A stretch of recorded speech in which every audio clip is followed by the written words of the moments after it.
teman-teman semua, kami dari Kelompok 7. Kami akan membahas materi tentang konsep dasar pengembangan strategi pembelajaran pendidikan kewarganegaraan di sekolah dasar. Selamat menyaksikan. Halo teman-teman semua, perkenalkan nama saya Listiana.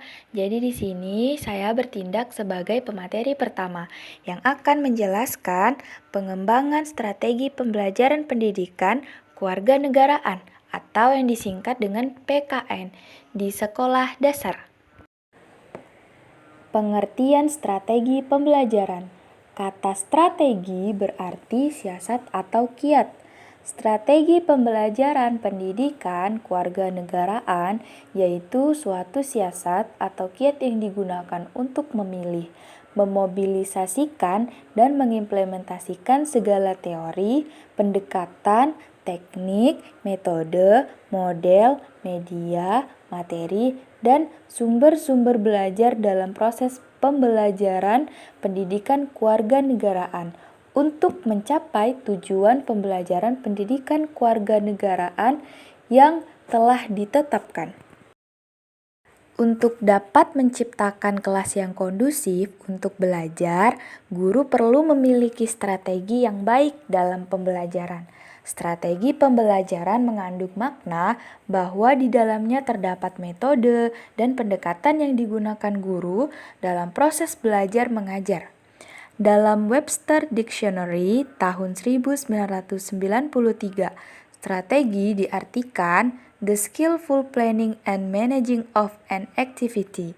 Sedangkan metode diartikan sebagai a manner, a process, or regular way of doing something. Dalam Oxford American Dictionary tahun 1986 memberikan definisi strategi, the planning and directing of the whole operation of a campaign or war. A plan or policy of this kind or the active something. Dalam makna ini, strategi diartikan sebagai rencana untuk mencapai tujuan. Hamzah Biyuno menyatakan bahwa strategi pembelajaran merupakan hal yang perlu diperhatikan guru dalam proses pembelajaran. Paling tidak ada 3 strategi yang berkaitan dengan pembelajaran, yakni yang pertama, strategi pengorganisasian pembelajaran, yang kedua, strategi penyampaian pembelajaran, dan yang ketiga, strategi pengelolaan pembelajaran. Kriteria pemilihan strategi pembelajaran. Agar penggunaan strategi berdaya guna dan berhasil, guna perlu memperhatikan beberapa kriteria pemilihan strategi. Beberapa kriteria yang harus dipertimbangkan dalam pemilihan strategi pembelajaran tersebut yaitu: yang pertama ada faktor pemilihan, faktor penentu, faktor efisiensi, faktor efektivitas, faktor relevansi, dan yang terakhir ada faktor pengaturan. Nah, mungkin hanya itu yang dapat saya sampaikan, kurang dan lebihnya saya mohon maaf. Terima kasih. Halo, perkenalkan saya Satina selaku pemateri kedua. Materi selanjutnya yang akan saya sampaikan adalah pengembangan pendekatan pembelajaran pendidikan kewarganegaraan di sekolah dasar. Ada beberapa pendekatan yang dapat digunakan dalam pembelajaran pendidikan kewarganegaraan di sekolah dasar, yaitu yang pertama, pendekatan evokasi. Nah, pendekatan ini menekankan keberanian dari inisiatif siswa untuk mengekspresikan dirinya secara spontan atas dasar kebebasan dan kesempatan belajar yang diciptakan oleh guru. Untuk dapat mengimplementasikan pendekatan ini, guru dituntut dapat menciptakan iklim belajar yang sejuk, menyenangkan, bebas dari tekanan, terbuka, dan bersahabat, sehingga siswa berani curhat agar dapat mengekspresikan dirinya dalam kaitannya dengan pelaksanaan pendekatan ini. Pendekatan yang kedua, yaitu pendekatan inklusi. Pendekatan ini bertujuan untuk menanamkan suatu nilai moral maupun norma tertentu kepada peserta didik melalui sejumlah pertanyaan yang dilakukan oleh guru. Dengan kata lain, pelaksanaan pendekatan ini didasarkan pada sejumlah pertanyaan nilai yang sudah disusun dan dipersiapkan sebelumnya oleh guru. Pendekatan yang ketiga adalah pendekatan kesadaran. Pendekatan kesadaran berusaha mengungkapkan dan membina kesadaran diri. Dalam pelaksanaan siswa diberikan kegiatan-kegiatan tertentu yang direncanakan oleh guru. Melalui kegiatan tersebut, secara sadar siswa diharapkan dapat mengungkapkan nilai-nilai tertentu yang menjadi miliknya dan yang dimiliki oleh orang lain. Pendekatan yang keempat yaitu pendekatan penalaran moral. Pendekatan ini berusaha menumbuhkan penalaran moral melalui suatu analisis kasus yang mengandung dilema moral. Melalui pendekatan ini, siswa dihadapkan pada suatu kasus yang mengandung dilema moral. Selanjutnya, siswa bisa diminta membuat suatu keputusan terhadap kasus dilematis tersebut, lengkap dengan alasannya. Pendekatan yang kelima adalah pendekatan analisis nilai.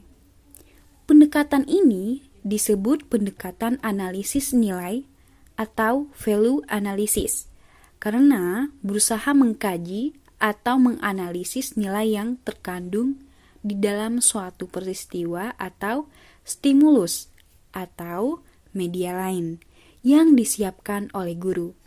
Nah, ini bertujuan untuk memberikan penghargaan terhadap suatu nilai yang telah dimilikinya.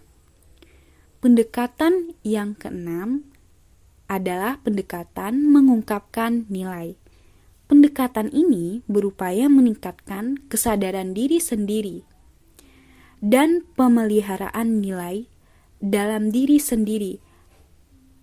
Pendekatan ini bukan merupakan pemecahan masalah, meningkatkan kesadaran atau perlunya memiliki suatu nilai dan memelihara nilai. Pilihannya itu di dalam kehidupan sehari-hari merupakan inti dari pendekatan ini. Pendekatan yang ketujuh yaitu pendekatan komitmen. Pendekatan ini berusaha menumbuhkan komitmen atau keterikan siswa terhadap suatu nilai.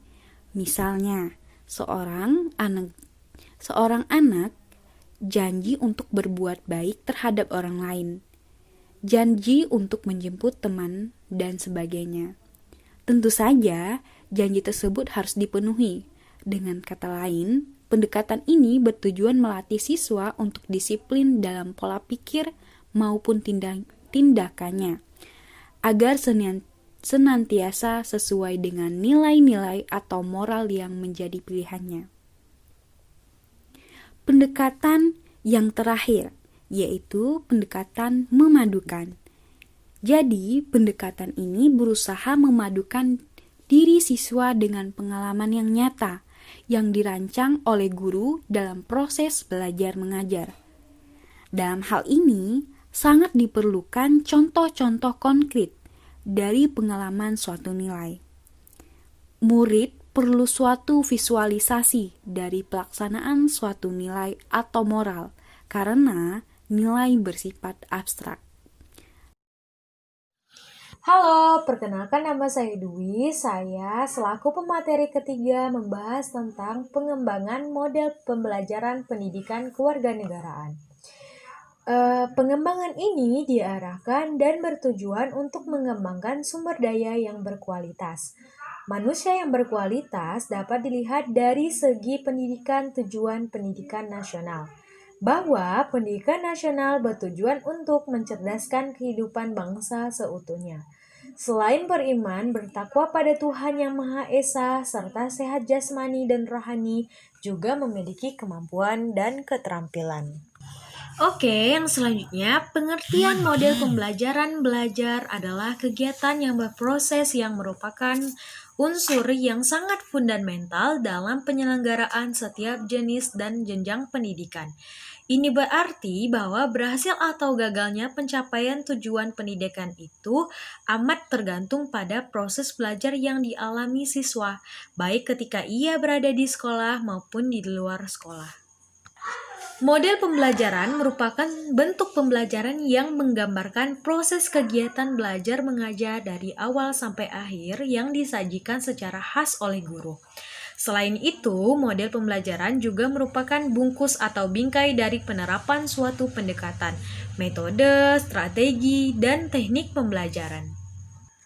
Sebuah model pembelajaran biasanya tidak dipakai untuk menjelaskan proses pembelajaran yang rumit, tetapi model pembelajaran dipakai untuk menyederhanakan proses pembelajaran dan menjadikannya lebih mudah dipahami.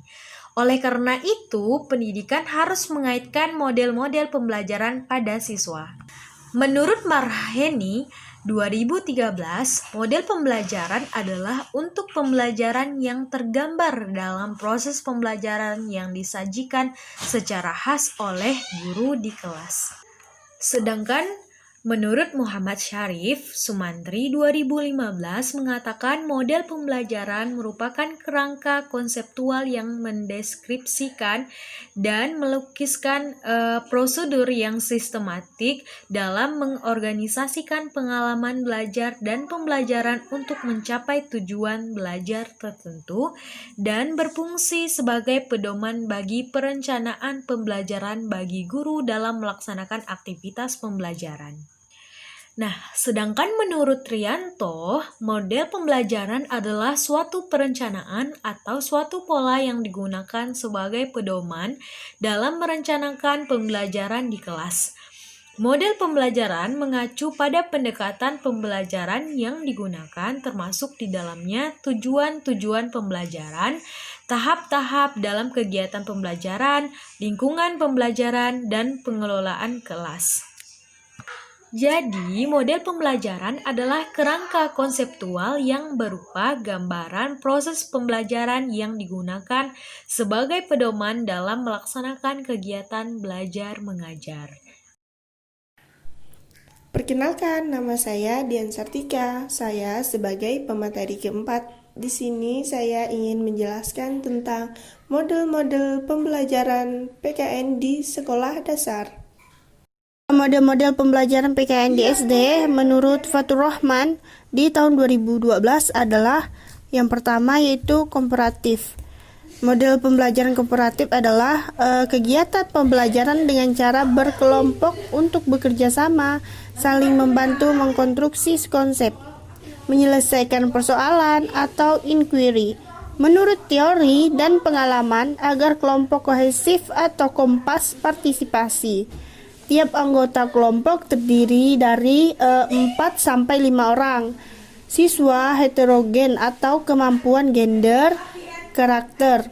Ada kontrol dan fasilitas dan meminta tanggung jawab hasil kelompok berupa laporan atau presentasi. Sintak pembelajaran kooperatif adalah informasi, pengarahan, strategi, membentuk kelompok heterogen, kerja kelompok, presentasi, hasil kelompok, dan laporan. 2 yaitu kontekstual. Jadi pembelajaran kontekstual adalah pembelajaran yang dimulai dengan sajian atau tanggung jawab lisan atau ramah, terbuka, negosiasi yang terkait dengan dunia nyata kehidupan siswa atau daily life modeling sehingga akan terasa manfaat dari materi yang akan disajikan. Motivasi belajar ini muncul, jadi dunia pikiran siswa menjadi konkret dan suasana menjadi kondusif, nyaman, dan menyenangkan. Prinsip pembelajaran kontekstual adalah aktivitas siswa melakukan dan mengalami, tidak hanya menonton dan mencatat saja, dan pengembangan kemampuan bersosialisasi. Model-model pembelajaran yang ketiga yaitu realistis. realistis dikembangkan oleh Freud di Belanda dengan pola guided reinforcement dalam mengkonstruksi konsep aturan melalui proses of mathematication, yaitu matematika horizontal. Dalam menyelesaikan persoalan, proses dunia empirik dan vertikal reorganisasi matematik melalui proses dalam dunia rasio, pengembangan metastika. Selanjutnya yaitu yang keempat. Yang keempat yaitu pembelajaran langsung. Pembelajaran langsung ini pengetahuan yang bersifat informasi dan prosedural yang menjurus pada keterampilan dasar akan lebih efektif jika disampaikan dengan cara pembelajaran langsung. Sintaknya dalam menyiapkan siswa sajian informasi dan prosedur, latihan terbimbing, refleksi, latihan mandiri, dan evaluasi. Cara ini sering disebut dengan metode ceramah atau expository atau ceramah bervariasi. Dan yang terakhir model pembelajaran PKN yaitu yang kelima yaitu tentang pembelajaran berbasis masalah. Kehidupan adalah identik dengan menghadapi masalah. Model pembelajaran ini melatih dan mengembangkan kemampuan untuk menyelesaikan masalah yang berorientasi pada masalah otentik dari kehidupan aktual siswa atau untuk merangsang kemampuan berpikir tingkat tinggi. Kondisi yang tetap harus dipelihara adalah suasana kondusif, terbuka, negosiasi, demokratis, suasana nyaman, dan menyenangkan. Agar siswa dapat berpikir optimal, indikator model pembelajaran ini adalah dengan metakognitif atau elaborasi, analisis, interpretasi, induksi, identifikasi, investigasi, eksplorasi, konjektur, sintesis, generasi, dan inquiry. Sekian materi dari kelompok kami tutup dengan lafaz Wabillahi taufiq wal hidayah. Wassalamualaikum warahmatullahi wabarakatuh.